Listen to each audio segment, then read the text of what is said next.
السلام علیکم دوستو، یہ ہے آذربائیجان کا شہر باکو، جس کی فلک بوس عمارات اس کے رہنے والوں کی شان و شوکت اور عالیشان طرز زندگی کی داستانی بیان کرتی ہیں۔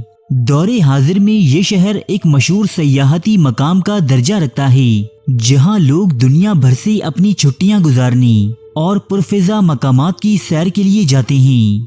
دوستو، باکو نامی یہ شہر تاریخی لحاظ سے بھی بہت زیادہ اہمیت کا حامل ہے۔ روایات کے مطابق مجوسی مذہب کے بانی زرتشت کا تعلق بھی آذربائیجان کے خطے سے تھا، اور اسی لیے زرتشتیت کے عروج کے دوران اس شہر کو خاص اہمیت حاصل تھی۔ اسلام سے قبل بنائے گئے بہت سے قدیم آتش کدے آج بھی اس شہر میں موجود ہیں، لیکن ہمارا آج کا موضوع گفتگو باکو شہر کی چمکتی دھمکتی عمارات کے درمیان مخمل میں ٹاٹ کا پیوند ثابت ہوتا یہ قدیم مینار ہے۔ اس مینار کو میڈن ٹاور اور فارسی میں قلعہ دختر کہا جاتا ہے۔ فارسی زبان میں لفظ دختر بیٹی کے لیے استعمال کیا جاتا ہے۔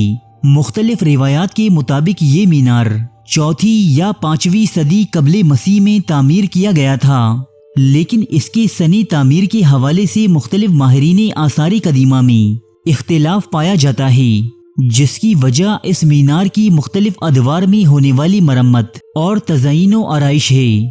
یہ مینار کب تعمیر ہوا اور اسے کس نے بنایا، اس بارے میں مستند تاریخ مکمل طور پر خاموش ہے۔ البتہ یہاں کے مقامی لوگوں میں اس مینار سے جڑی ایک کہانی صدیوں سے زبان زد عام ہے۔ اس خطے میں یہ کہانی اتنی ہی مشہور ہے کہ جیسے ہمارے یہاں ہیر رانجھا، لیلا مجنو اور شیری فرہاد کی کہانیاں۔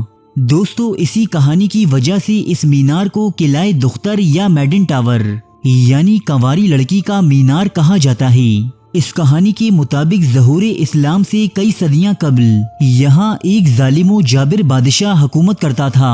ایک مرتبہ جب یہ بادشاہ جنگ پر جانے لگا تو اس کی بیوی حاملہ تھی۔ اس نے اپنی بیوی کو حکم دیا کہ اگر اس کی بیٹی پیدا ہو تو اسے میرے واپس آنے سے پہلے ہی قتل کر دیا جائے، اور بیٹا ہو تو میں خود واپس آ کر اس کا نام رکھوں گا۔ کچھ عرصے بعد جب یہ بادشاہ واپس لوٹا تو یہ دیکھ کر سخت غضبناک ہوا کہ اس کے گھر ایک انتہائی خوبصورت بیٹی کی ولادت ہوئی تھی۔ بادشاہ نے فوراً اپنی بیٹی کے قتل کے احکامات جاری کر دیے۔ بادشاہ کی بیوی اپنی اس بیٹی سے شدید محبت کرتی تھی، لہٰذا اس نے اپنی ماں یعنی بچی کی نانی کے ساتھ اپنی اس بیٹی کو فرار کروا دیا۔ جبکہ بادشاہ کو یہی خبر دی گئی کہ بچی کو مار دیا گیا ہے، نانی اس بچی کو لے کر ایک دور دراز مقام پر چلی گئی اور وہاں کسی نامعلوم بستی میں زندگی گزارنے لگی۔ یہ لڑکی جب جوان ہوئی تو یہ انتہائی خوبصورت سراپے کی مالک تھی۔ اس بستی میں موجود ہر شخص اسے دیکھ کر حیران رہ جاتا، کیونکہ اس کی شکل و صورت بستی کے عام لوگوں سی نہ تھی، بلکہ یہ تو کسی شاہی خاندان کی شہزادی معلوم ہوتی تھی۔ یہ شہزادی اسی بستی میں رہنے والے ایک نوجوان سے محبت کرنے لگی۔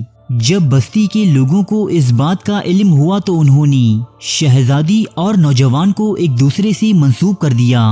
دوستو، ابھی یہ دونوں رشتہ ازدواج میں منسلک نہ ہو پائے تھے کہ ایک دن بدقسمتی سے اس بستی کے قریب سے شاہی لشکر کا گزر ہوا۔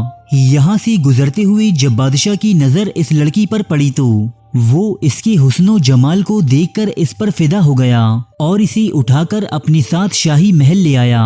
یہ بادشاہ اپنی ہی بیٹی سے بیاہ رچانا چاہتا تھا۔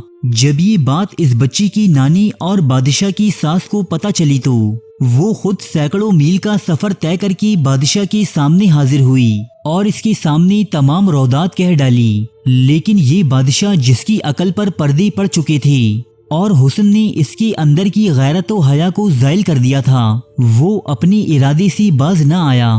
اس نے اپنی ہی بیٹی کو لبھانے کی خاطر اس مینار یعنی میڈن ٹاور کی تعمیر کی، تاکہ وہ شہزادی اس پر چڑھ کر دور دراز کے مناظر دیکھ سکے۔ البتہ شہزادی کا دل کسی صورت اس بادشاہ کی جانب مائل نہ ہوتا تھا، وہ تو بس اپنے محبوب کی یاد میں تڑپتی رہتی۔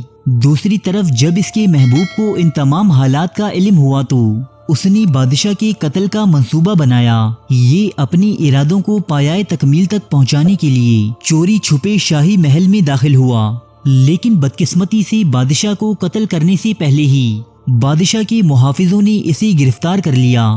بادشاہ نے اپنی بیٹی کے اس محبوب کو سزائے موت دے دی۔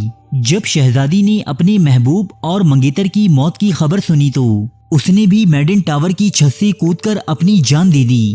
تبھی سے یہاں کے مقامی لوگ اس مینار کو قلعہ دختر یا دوشیزہ کا مینار کہتے ہیں۔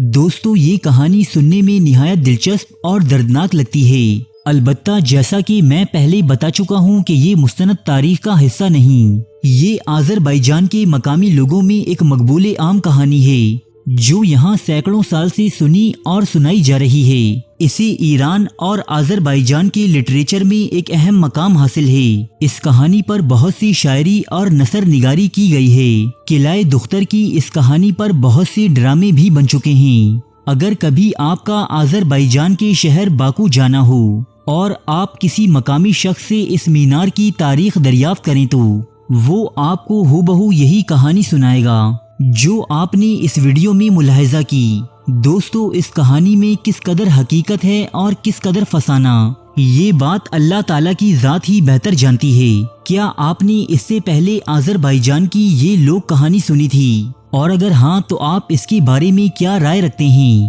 ہمیں کمنٹ باکس میں ضرور بتائیے گا۔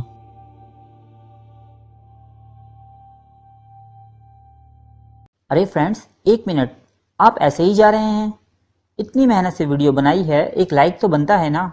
اور دوسرا یہ کہ آپ ہمیں اتنی بڑی دنیا میں دوبارہ کیسے ڈھونڈیں گے؟ تو اس کا حل یہ ہے کہ آپ ہمارے چینل کو سبسکرائب کر لیجئے اور اس بیل کے آئیکن کو کلک کر دیجئے۔ اس طرح ہمارے آنے والی تمام ویڈیوز آپ تک پہنچتی رہیں گی۔ ارے ڈریے مت، یہ بالکل فری ہے۔